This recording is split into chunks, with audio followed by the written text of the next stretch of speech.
রকমারিতে আপনাদের অনেক অনেক স্বাগত।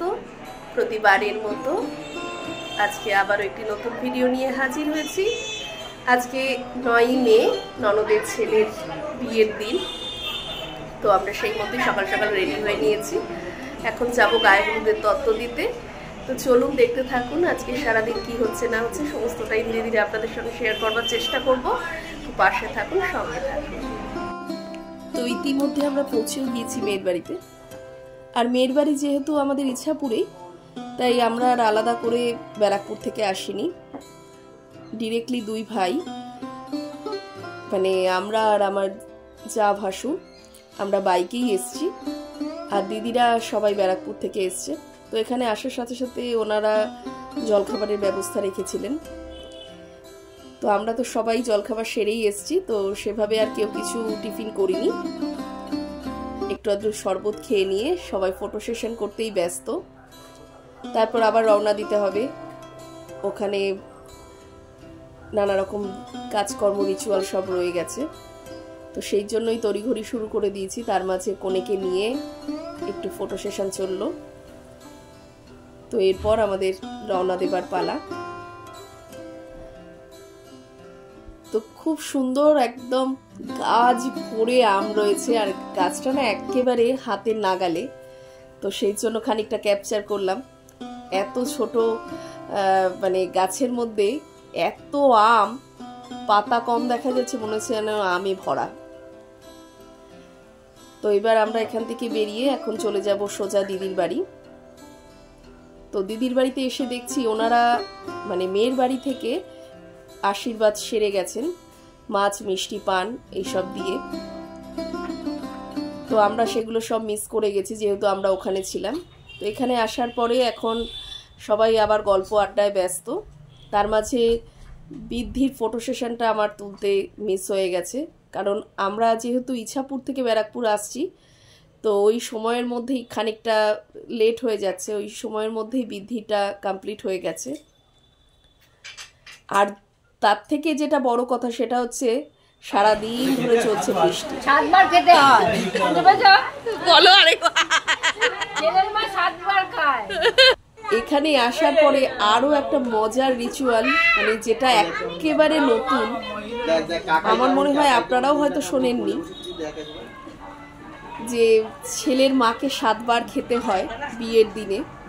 তার কারণ যে ছেলের বউ এসে যদি খেতে না দেয়, সে কারণে বিয়ের দিন 7 বার খেতে হয়। তো এই রিচুয়ালটা কিন্তু ভীষণ মজার একটা, আর সত্যিই আমি এর আগে কখনো শুনিনি। সকলের ক্ষেত্রেই হয়তো এই রিচুয়ালটা একেবারে নতুন শোনা যাচ্ছে। তো দিদিদের বাড়িতে এই রিচুয়ালটা রয়েছে। তারপর এখন এই মা ষষ্ঠীর ব্রতকথা পাঠ হচ্ছে। এটাও আমাদের এখানে নেই, আমরা এই প্রথম দেখলাম দিদির বাড়িতে। ছেলেকে কোলে নিয়ে বসে মা ষষ্ঠীর ব্রতকথা শুনতে হয়। তো আমরা সমস্ত এও স্ত্রীরা বসে গেছি। তো এখন দিদি খানিকক্ষণ ব্রতকথা পাঠ করছেন। উনি শুভর পিসি।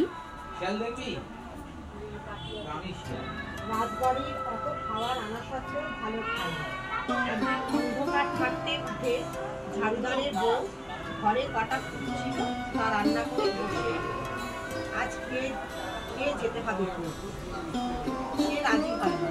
তখন ওরাই বলে রাজার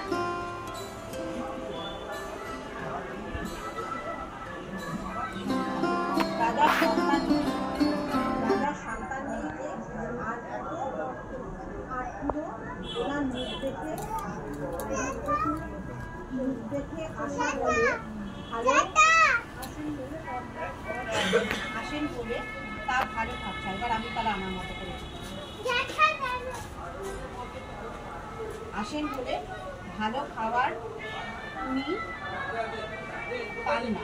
অপায়া তখন ঝাড়ুদারের যেতে গিয়ে দেরি করে। তো ব্রতকথা পাঠের শেষে সকলের মাথায় সিঁদুর পরিয়ে দিয়ে এও স্ত্রীর রীতিনীতি এগুলো পালন করা হচ্ছে। বড়দি সকলকে সিঁদুর পরিয়ে দিচ্ছেন। আর এটা হচ্ছে মা ষষ্ঠীর ব্রত। বিয়ের দিনে এই ব্রত এই প্রথমবার দেখলাম আমরা। তো এরপর এই ব্রত কথা শেষ হলে আমরা দুপুরের খাওয়া দাওয়া শেষ করে আবার ইছাপুরে চলে আসবো আমাদের বাড়িতে। এসে আবার বিকেল বেলায় সাজগোজ করে মেয়ের বাড়িতে চলে যাব।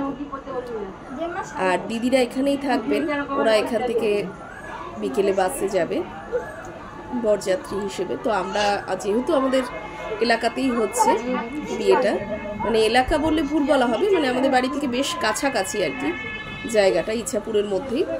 তো আমরা আর ব্যারাকপুর থেকে যাব না, ইছাপুর থেকেই চলে যাব। তো এখন আমরা চলে এসেছি মেয়ের বাড়িতে বিকেল বেলায়। দেখতেই পেলেন আমাদের ছেলে মেয়েগুলোর কি তোড়জোড়। ওরা কিন্তু একটা বিশেষ কাজে ব্যস্ত, সেটা হচ্ছে ওরা দাদার জুতোটাকে খুব সুন্দরভাবে সংরক্ষণ করে রেখেছে।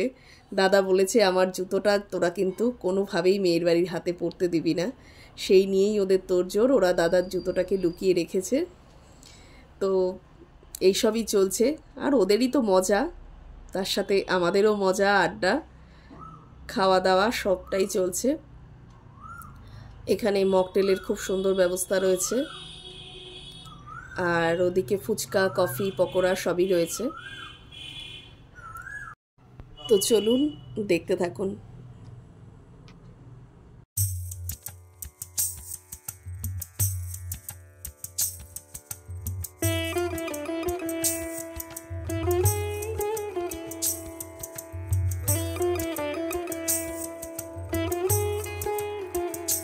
তো এবার শুভর মালা বদলের সময়, আর এই সময়ের রিচুয়ালটা কিন্তু বেশ মজার। ছেলে উঁচুতে না মেয়ে উঁচুতে সেটা দেখবার জন্য দুই বাড়ির পক্ষ থেকেই কে কাকে কতটা উঁচুতে তুলতে পারে সেইটাই চলে। তো ভীষণ মজা হয়েছে এই সময়। আর শুভ যেহেতু বেশ হালকা পুলকা, তো ওকে তুলতে খুব একটা বেশি কষ্ট হয়নি। দাদারা আর ওর মামারা ওকে অনেকটা হেল্প করেছে উঁচুতে উঠতে। তো চলুন দেখতে থাকুন।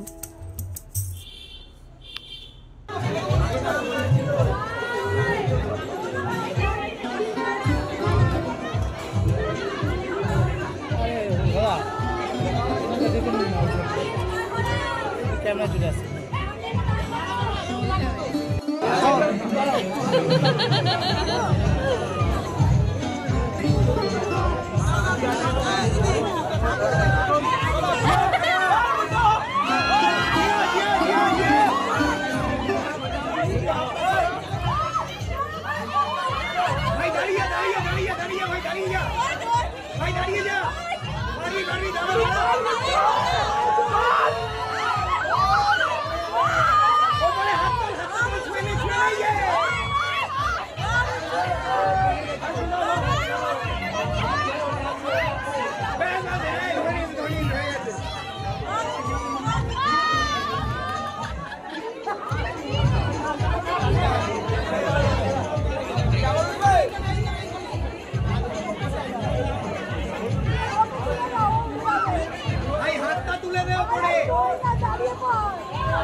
তো দেখতেই পেলেন শেষমেশ কে জয়ী,